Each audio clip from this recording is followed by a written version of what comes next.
44 కార్మిక చట్టాలను 4 లేబర్ కోడ్లుగా కుదించిన కేంద్ర ప్రభుత్వ వైఖరికి నిరసనగా దేశవ్యాప్త సమ్మె కొనసాగుతుంది. సమ్మెలో భాగంగా సింగరేణి కార్మికులు విధులను బహిష్కరించి సమ్మెలో పాల్గొన్నారు. రామగుండం 2 ఇంక్లైన్ గని వద్ద కార్మిక సంఘాల జేఏసీ ఆధ్వర్యంలో ఆందోళన చేపట్టారు. కేంద్ర ప్రభుత్వానికి వ్యతిరేకంగా నినాదాలు చేశారు. 4 లేబర్ కోడ్ల వల్ల కార్మికులకు తీవ్ర నష్టం వాటిల్లుతుందని, ప్రభుత్వ రంగ సంస్థలను కార్పొరేట్లకు కట్టబెట్టేందుకే 4 లేబర్ కోడ్లను అమలు చేసిందని కార్మిక నాయకులు మండిపడ్డారు. దేశవ్యాప్త సమ్మెకు సంబంధించి మరింత సమాచారం మా ప్రతినిధి రమేష్ అందిస్తారు. ప్రభుత్వం కార్మిక కర్షక రైతు వ్యతిరేక విధానాలను అవలంబిస్తుంది. కార్మికులకు సంబంధించినటువంటి సంక్షేమం అంతా కూడా హరించే విధంగా 44 కార్మిక చట్టాలను 4 లేబర్ కోడ్ల కుదించడాన్ని కూడా నిరసిస్తూ కూడా పెద్ద ఎత్తున కూడా ఈరోజు దేశవ్యాప్తంగా కూడా సమ్మెకు కార్మిక సంఘాలంతా కూడా పిలుపునివ్వడం జరిగింది. ప్రస్తుతం మనం పెద్దపల్లి జిల్లా సింగరేణి పరిధిలో ఉన్నటువంటి రామగుండం రీజన్ 1 2 ఇంక్లైన్ బొగ్గు గని వద్ద ఉన్నాం. ఇక్కడ సింగరేణి కార్మికులకు సంబంధించినటువంటి కార్మికుల హక్కులను కలరాస్తున్నటువంటి కేంద్ర ప్రభుత్వ వైఖరికి కూడా నిరసన వ్యక్తం చేస్తూ కూడా పెద్ద ఎత్తున కూడా ఆందోళన చేపట్టడం జరిగింది. మన విజువల్స్లో కూడా చూడవచ్చు. అన్ని కార్మిక సంఘాలంతా కూడా ఒక్క తాటిపైకి వచ్చి కూడా కేంద్ర ప్రభుత్వ వైఖరిని అయితే ఎండగడుతూ కూడా వారంతా కూడా ఆందోళన కార్మికుల సంక్షేమం హరించే విధంగా 44 కార్మిక చట్టాలను 4 లేబర్ కోడ్లుగా కుదించడం పట్ల కూడా కార్మికుల సంక్షేమం అంతా కూడా హరించినట్లు అవుతుంది. అంతేకాకుండా కూడా కార్మికులకు ఎనలేని అన్యాయం జరుగుతుంది. ప్రశ్నించేటువంటి గొంతుకలన్నీ కూడా మూగబోవడం జరుగుతుంది. కాబట్టి ఇవన్నీ కూడా కార్మిక సంఘాలంతా కూడా పెద్ద ఎత్తున కూడా ఎండగట్టడం జరుగుతుంది. దేశవ్యాప్తంగా కూడా సుమారు 20 నుండి 30 కోట్ల మంది కూడా ఈ యొక్క సమ్మెలో పాల్గొన్నట్లు కూడా మనకు తెలుస్తూ ఉంది. ప్రస్తుతం మనతో పాటు మాట్లాడడానికి కూడా కార్మిక సంఘాల నాయకులు ఉన్నారు. మనం మాట్లాడే ప్రయత్నం చేద్దాం. అన్న, చెప్పండి, ఎట్లా కొనసాగుతుంది ఈ యొక్క ఆందోళనలో? అసలు ఈ యొక్క ఆందోళన దేనికి ఎందుకు కారణం? అసలు దేశవ్యాప్త సమ్మెలో భాగంగా అసలు ఏం కోరుకుంటున్నారు? కేంద్ర ప్రభుత్వ వైఖరిని ఏం చెప్తారు? ఈరోజు దేశవ్యాప్త సమ్మెలో భాగంగా సింగరేణిలో ఉన్నటువంటి అన్ని గనులపైన కార్మిక వర్గం అంతా కూడా స్వచ్ఛందంగా విధులను బహిష్కరించి ఈ సమ్మెలో పాల్గొన్నటువంటి కార్మిక వర్గానికి తెలంగాణ బొగ్గని కార్మిక సంఘం తరఫున వాళ్లకు ఉద్యమాభివందనాలు తెలియజేస్తూ ఉన్నాం. ఇదే స్ఫూర్తితో కేంద్ర రాష్ట్ర ప్రభుత్వాల వ్యతిరేక విధానాలను కూడా వ్యతిరేకిస్తూ మనం ఈ యొక్క సింగరేణిని రక్షించుకోవాలి. మన ఉనికికే ప్రమాదం ఏర్పడేటువంటి పరిస్థితి ఏర్పడుతుంది.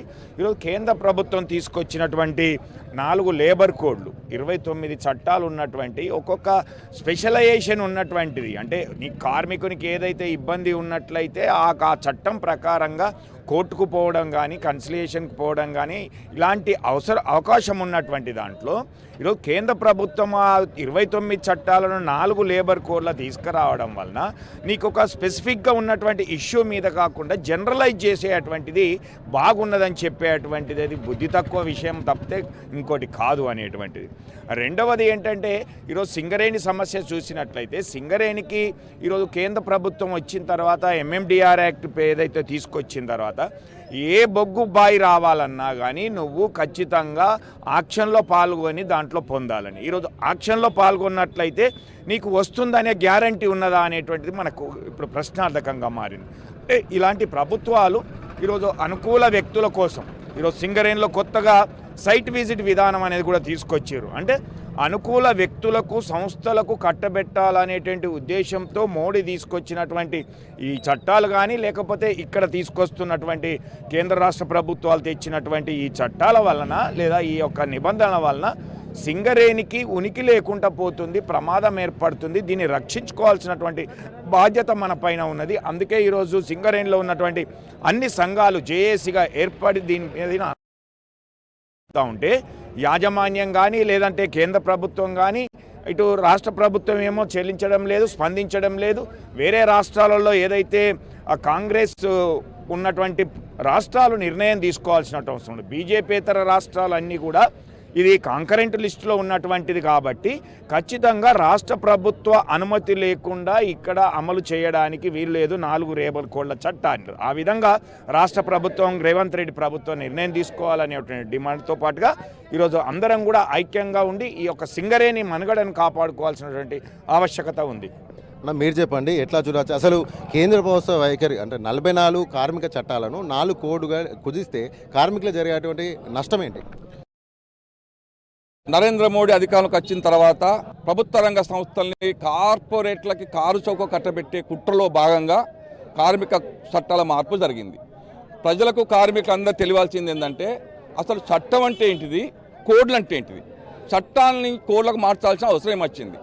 ప్రజలతో ఎన్నుకోబడ్డ ప్రజాప్రతినిధులు పార్లమెంటులో మెజార్టీ సభ్యులు చట్టం చేస్తే ఆ చట్టానికి లోబడి కోర్టులు పనిచేస్తాయి, యాజమాన్యాలు పనిచేస్తాయి. ఇవాళ కార్మికులకు అనుకూల చట్టాలను తీసేసి యాజమాన్యానికి లేదా కార్పొరేట్లకు అనుకూలంగా చట్టాలు మార్చి 4 కోట్ల కుదిర్చి దాన్ని పార్లమెంటు ఆమోదం చేశారు. అంటే ఇది ఆమోదం అయిన తర్వాత ఇది అమలైతే ఇక కార్మికునికి ప్రశ్నించే హక్కు లేదు, డిస్మిస్ అయినా కోర్టుకు పోయే హక్కు లేదు, నా జీతభత్యాల గురించి కానీ ప్రమోషన్ల గురించి కానీ సమ్మెల గురించి కానీ దేని గురించి కూడా మాట్లాడే హక్కు లేకుండా యాజమాన్యాలకి ప్రభుత్వాలకి అనుకూలంగా చట్టాలను కోడ్గా మార్చి ఇవాళ తీర్మానం చేసుకున్నాడు. అందుకే కార్మిక వర్గం రైతులు అందరూ కూడా దీన్ని తీవ్రంగా వ్యతిరేకిస్తున్నారు. దీన్ని మార్చకుండా ఇట్లే అమలు చేస్తే ఇంకా కార్మికుల వర్గానికి ఇంకా మనుగడ లేదు. ఇలా ఏ హక్కు కోసం పోరాట శక్తి లేదు. ఎన్నికలలో ఎవరు గెలవకుండా చేస్తారు, ఒప్పందాలు జరగవు, బోనసులు ఉండవు. అందుకనే దాదాపు 100-150 సంవత్సరాల నుంచి వందల మంది పోరాటాలు చేసి పనిదానం చేసుకొని రక్తదానం చేసుకొని డిస్మిస్లు అయిన కార్మిక నాయకులు ఎవరైతే ఉన్నారో వాళ్ళ స్ఫూర్తిగా ఇలా ఎర్రజెండా వచ్చింది. ఇలా మేడేను కూడా రద్దు చేసే కార్యక్రమం పెట్టుకున్నారు. రేపు వచ్చేదంటే మేడే హాల్లో లేకు అంటే ప్రజలు విదేశీ అని చెప్తా ఉన్నాడు. అంటే ఎంత కార్మిక వర్గం మీద ఎంత కసిగట్టిండు అనేది అర్థమవుతుంది. అందుకే అంటున్నాం, బొగ్గని కార్మికులందరం మనం తెగించి కొట్లాడదాం. రైతుల కన్నా మనం తక్కువ కాదు.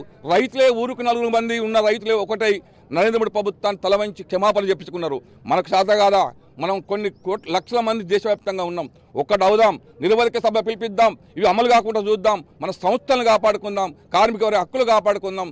ఎంతో మంది ప్రాణత్యాగాలు చేసిన హక్కులు పొడగొట్టడానికి మనం ఎవరు సిద్ధంగా ఉండద్దు. అందుకే ఈ సమ్మె 100% విజయవంతం అవుతుంది. రాబోయే కాలం కూడా విజయవంతం అవుతుంది. అందుకనే కార్మిక వర్గానికి ఈ సమ్మెలో పాల్గొన్న అందరికీ కూడా సిఐటి తరఫున పేరు వాళ్ళకు వినోదాలు చేస్తా ఉన్నాం. మీరు చెప్పండి, గతంలో కూడా రైతులంతా కూడా రోడ్లపైకి ఎక్కి కూడా నల్ల చట్టాలన్నీ కూడా వ్యతిరేకంగా పెద్ద ఎత్తున కూడా ఆందోళన చేపట్టడం జరిగింది. కేంద్ర ప్రభుత్వం వెనక్కి తగినటువంటి పరిస్థితి. ఇప్పుడు కూడా మళ్ళీ కార్మికులంతా కూడా రోడ్లు ఎక్కేటువంటి పరిస్థితి నెలకొన్న నేపథ్యంలో ఎట్లా చూడొచ్చు? కేంద్ర ప్రభుత్వం వెనక్కి తగ్గే అవకాశం ఉందా? ఖచ్చితంగా ప్రపంచవ్యాప్తంగా వస్తున్నటువంటి పరిణామాలను గమనిస్తే ఇవాళ ప్రపంచవ్యాప్తంగా కూడా పోరాటాలు జరుగుతున్నాయి. అక్కడ ఉన్నటువంటి అవినీతి ప్రభుత్వాలు గద్దె దిగుతూ ఉన్నాయి.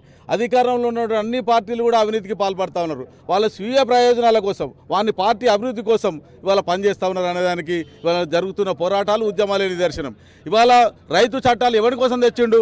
ఇవాళ అమెరికాకు అనుకూలంగా అమెరికా కంపెనీలను బాగు చేయడానికి వాళ్ళ రైతు చట్టాలు తెచ్చి దాని చట్టాలను మార్చి ఇవాళ మన దేశంలోని విత్తనాలను కూడా పునరుత్పత్తి లేకుండా చేసినటువంటి బీజేపీ ప్రభుత్వం పైన రైతులు 700 మంది ప్రాణత్యాగంతో దేశవ్యాప్తంగా ఉన్నటువంటి రైతులు ఢిల్లీని ముట్టడించి కొట్లాడారు. తద్వారా వాడు ఈ దేశానికి క్షమాపణ చెప్పి ఆ చట్టాలను వెనక్కి తీసుకున్నాడు. అదే స్ఫూర్తితోని, అదే లక్ష్యంతోని ఇవాళ శ్రీలంకలో, బంగ్లాదేశ్లో, మయన్మార్లో జరుగుతున్న పోరాట వెలుగుల్లో మనం ముందుకు నడిచి ఇవాళ ఈ 4 లేబర్ కోడ్స్ను తీసుకొచ్చి మళ్ళా 18వ శతాబ్దంలో ఏదైతే భార్య ముఖం కూడా ఈ కార్మికుడు చూసుకోలేని పరిస్థితి తీసుకొచ్చిండో దానికి వ్యతిరేకంగా నిలబడి కొట్లాడాల్సిన అవసరం ఉన్నదని ఇవాళ జరుగుతున్న సమ్మె ద్వారా వాళ్ళ కార్మికులు నిరూపించారు. ఇప్పటికైనా అట్లనే ఈ రాష్ట్రంలో ఉన్నటువంటి ప్రభుత్వాలు కూడా ఈ చట్టాలను అమలు చేయకుండా ఉండి ఇవాళ కార్మికుల పక్షాన నిలబడమని గుర్తెరగాలని ఈ సందర్భంగా టీపీజేఎక్స్ పక్షాన డిమాండ్ చేస్తా ఉన్నాం. ఇది కార్మిక సంఘాలకు సంబంధించినటువంటి నాయకులంతా కూడా వారు చెప్తున్నటువంటి కేంద్ర ప్రభుత్వం కార్మికుల హక్కులను రాణించే విధంగా చేపట్టినటువంటి 4 లేబర్ కోడ్లను వెంటనే రద్దు చేయాలి. తిరిగి యథావిధిగా 46 కార్మికుల చట్టాలను అమలు చేయాలి. లేదంటే పెద్ద ఎత్తున ఉద్యమిస్తామంటూ కూడా వారు హెచ్చరిస్తున్నారు. అంతేకాకుండా ఇక్కడ ఉన్నటువంటి రాష్ట్ర ప్రభుత్వం కూడా ఇక్కడ ఉన్నటువంటి కార్మికులకు అండగా నిలుస్తూ కూడా కేంద్ర ప్రభుత్వ నిర్ణయానికి కూడా వ్యతిరేకంగా కూడా ఆ బిల్ అంటే వారికి కూడా అసెంబ్లీ కూడా తీర్మానం చేసి కూడా వారు నివేదిక పంపించాలంటూ కూడా వారు డిమాండ్ చేస్తున్నటువంటి పరిస్థితి. ఇది ఇక్కడ ఉన్న తాజా పరిస్థితి. వీడియో జర్నలిస్ట్ సంతోష్తో రమేష్, టీ న్యూస్, రామగుండం.